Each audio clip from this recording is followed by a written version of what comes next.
What's the fastest growing threat to Americans' health? Cancer, heart attacks, diabetes? The answer is actually none of these. It's Alzheimer's disease. Every 67 seconds, someone in the United States is diagnosed with Alzheimer's. As the number of Alzheimer's patients triples by the year 2050, caring for them, as well as the rest of the aging population, will become an overwhelming societal challenge. My family has experienced firsthand the struggles of caring for an Alzheimer's patient. Growing up in a family with 3 generations, I've always been very close to my grandfather. When I was 4 years old, my grandfather and I were walking in a park in Japan when he suddenly got lost.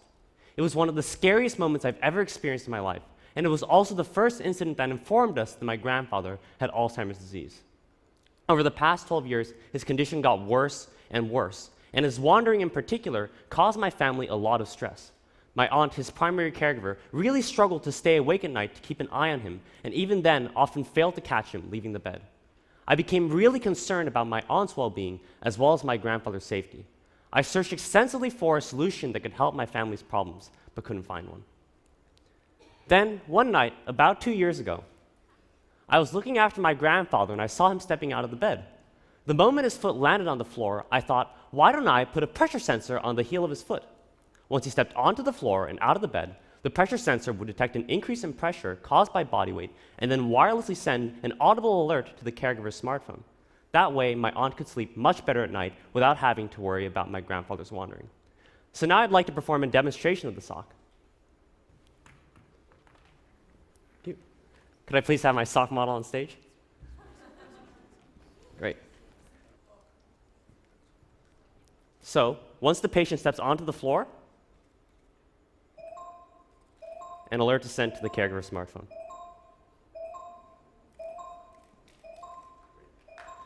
Great.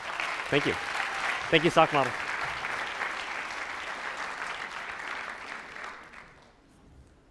So this is a drawing of my preliminary design. My desire to create a sensor-based technology perhaps stemmed from my lifelong love for sensors and technology. When I was 6 years old, an elderly family friend fell down in the bathroom and suffered severe injuries. I became concerned about my own grandparents and decided to invent a smart bathroom system. Motion sensors would be installed inside the tiles of bathroom floors to detect the falls of elderly patients whenever they fell down in the bathroom. Since I was only 6 years old at the time and I hadn't graduated from kindergarten yet, I didn't have the necessary resources and tools to translate my idea into a reality.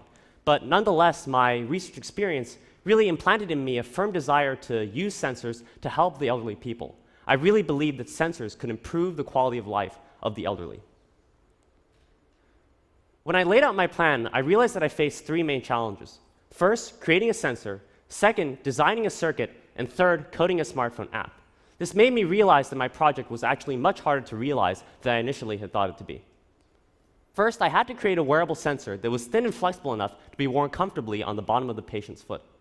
After extensive research and testing of different materials, like rubber, which I realized was too thick to be worn snugly on the bottom of the foot, I decided to print a film sensor with electrically conductive, pressure-sensitive ink particles. Once pressure is applied, the connectivity between the particles increases. Therefore, I could design a circuit that would measure pressure by measuring electrical resistance. Next, I had to design a wearable wireless circuit.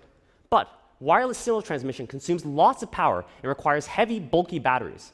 Thankfully, I was able to find out about the Bluetooth Low Energy technology, which consumes very little power and can be driven by a coin-sized battery. This prevented the system from dying in the middle of the night. Lastly, I had to code a smartphone app that would essentially transform the caregiver's smartphone into a remote monitor. For this, I had to expand upon my knowledge of coding with Java and Xcode, and I also had to learn about how to code for Bluetooth Low Energy devices by watching YouTube tutorials and reading various textbooks. Integrating these components, I was able to successfully create 2 prototypes, one in which the sensor is embedded inside a sock, and another that's a reattachable sensor assembly that can be adhered anywhere that makes contact with the bottom of the patient's foot. I've tested the device on my grandfather for about a year now, and it's had a 100% success rate in detecting the over 900 known cases of his wandering.